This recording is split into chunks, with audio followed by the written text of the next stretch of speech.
Good morning, everybody. Happy Tuesday, May 26th. All right, let's see. Turn my little thing.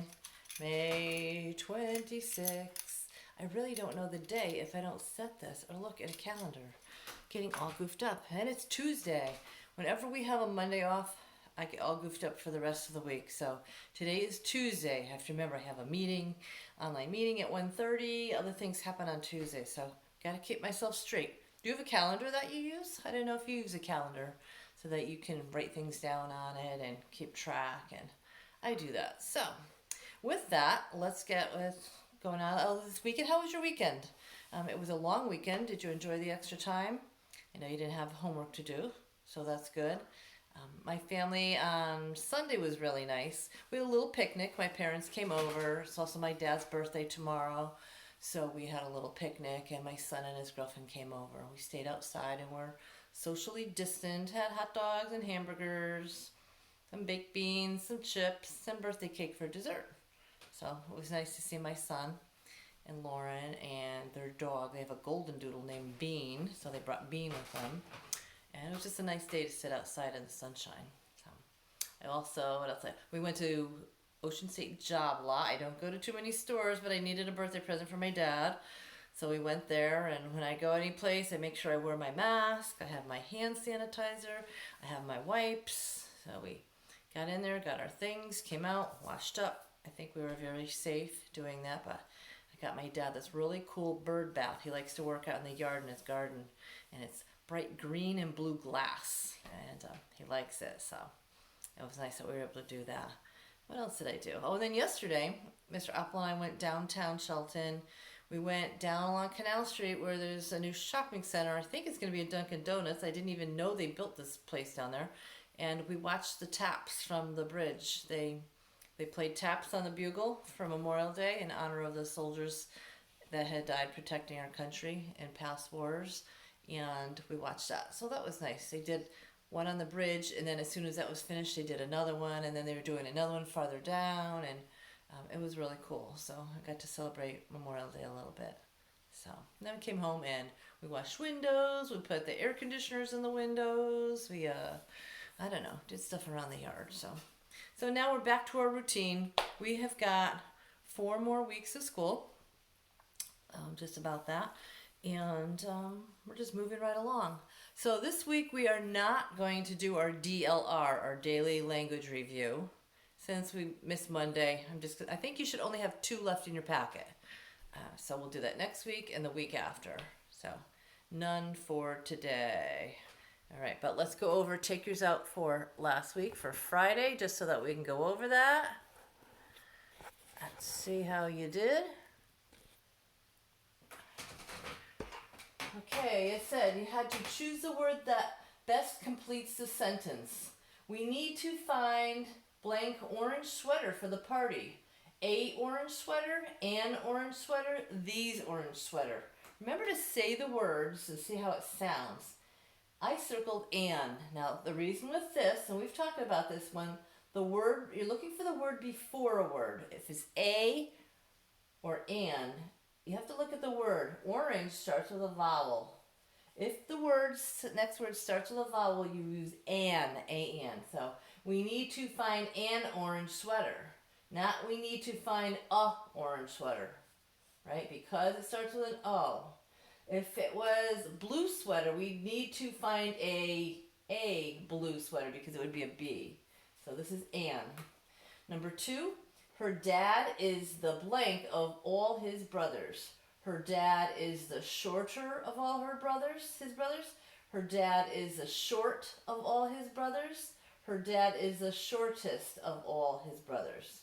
It's shortest. EST shows the most of something. So he's the most shortest. Number 3. Andrew had a blank time at the birthday party. Andrew had a best time.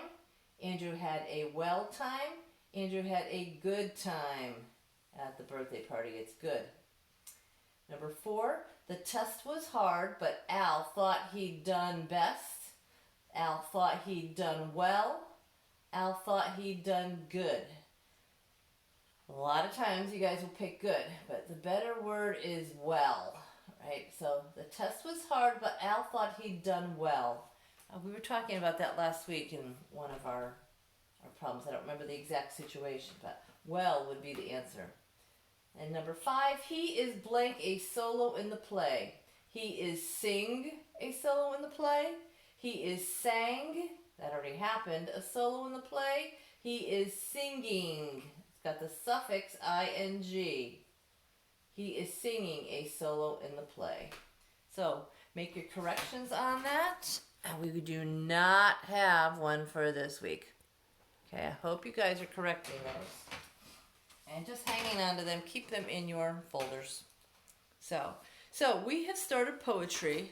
You guys did a great job on your bio poems. Everybody turn them in. Thank you. You did a really nice job on those. So we're going to, and it helps me get to know you guys a little bit better. You know, who knew who was afraid of snakes or who was afraid of this or that? So and maybe I'll take some notes on there to know what your favorite things are or what you don't like. But it really helped me to get to know you better, just like you saw my sample as to what I don't like or do like. So remember, with our poetry, we're going to be going over, we did bio poems about yourself. Today we're going to do haiku, limericks, cinquains, couplets, diamantes. And all poems have themes. So, here. That was our bio poem that you all did so really well on. And that's our figurative language, which is used in poetry. Today we're going to be doing haikus. Okay, have you ever heard of that? Haiku. That's how you pronounce that word. See? It looks like it should be saying haiku, but it's haiku. And they're Japanese poems. They're about nature or sensory, how you feel things, how you smell things, what you see, what might you hear could be in your poetry. What might you taste if you're writing a poetry about an orange or something like that. But what haiku poetry has is it's got a pattern that you follow. And there are 3 lines. That's all there is in haiku. 3 lines. The first line has 5 syllables. The second line has 7. The third line has 5. So it's a pattern of 5, 7, 5. Okay? We are using syllables, not words. Syllables like happy, happy. That would be 2 syllables.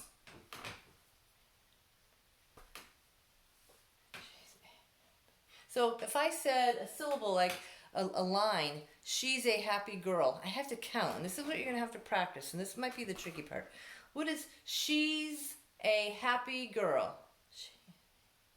She's a happy girl. Right? She's a happy girl. That's only 4 words, but it's 5 syllables because happy has 2 syllables in it. So let's look at the sample up here.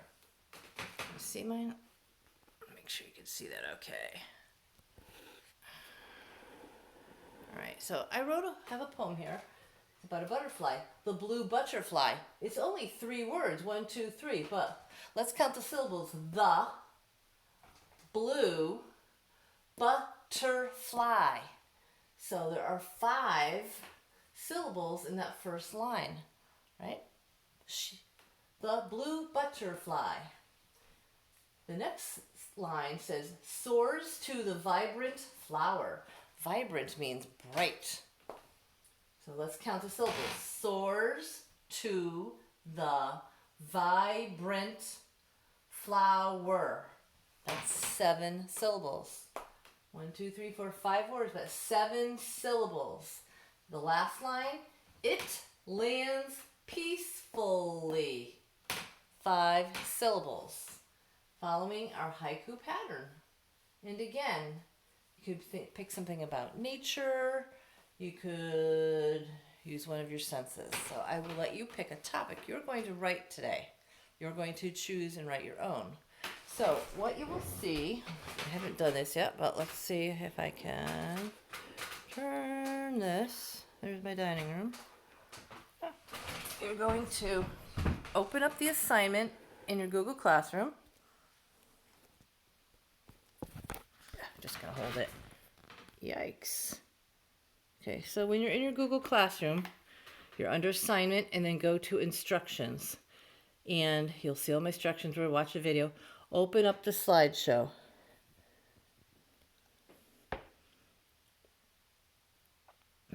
And you will see that I have made you a Google slide.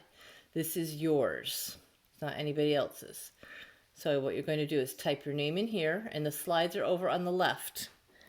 See that? The slides are on the left. That's the first one. Types of poetry created by, put your name. The next page, how to write a biopoem. And these were the instructions. We already did biopoem. Then the next page is a sample of one. The sample of the biopoem, which is the one that I had showed you. Debbie, cheerful, tired, creative, daughter of Joan and Joe. And then the next page for each type of poem is a place for us to put our poem. So you're going to write your poem here. Now you all wrote your biopoems already. What I would like you to try to do is find your biopoem. It should be in your Google Drive, and cut and paste it and put it into this page because that's your biopoem. Okay, next slide. Let's go over here. The slides are all listed on the left. The next slide is how to write a haiku. 5 syllables, 7 syllables, 5 syllables. Syllables are parts of a word. We often clap out the syllables. Example, water. Water has 2 syllables. Haikus are often about nature. Go over to your slides. Go down one. An example of a haiku. You see the one that I wrote? It says, this is about autumn. I titled it. Leaves with specks of gold gently dance above the trees. The limbs are left bare. Bare meaning that not bare like an animal bare, but nothing there. And in the autumn or the fall, the leaves fall down, and then the limbs are the branches, and the branches are left with no leaves on them. So it's about nature that I wrote this one. Actually, I didn't write it. Another teacher did, but I'm using that one.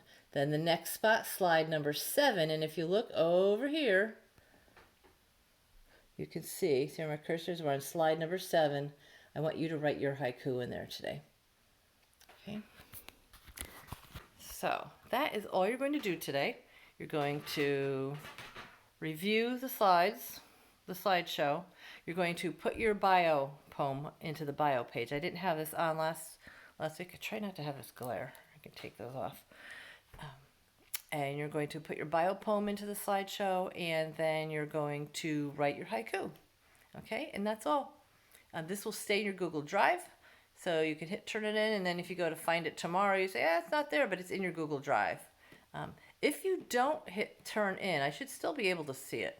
I'm learning this Google Classroom thing too. I don't think you have to hit say turn in. It'll save it automatically. You don't have to worry about that if you type it on yours. So, okay? All right, everybody. And also watch on your Google Classroom page this week. I want to set up a video meet time, a Google Meet time with each of you this week, just to check in. So watch for the invitation on that. Check with your parents that you can go on to your computer with the camera, and we will just check in for today. Okay? All right, everybody. Have a great day.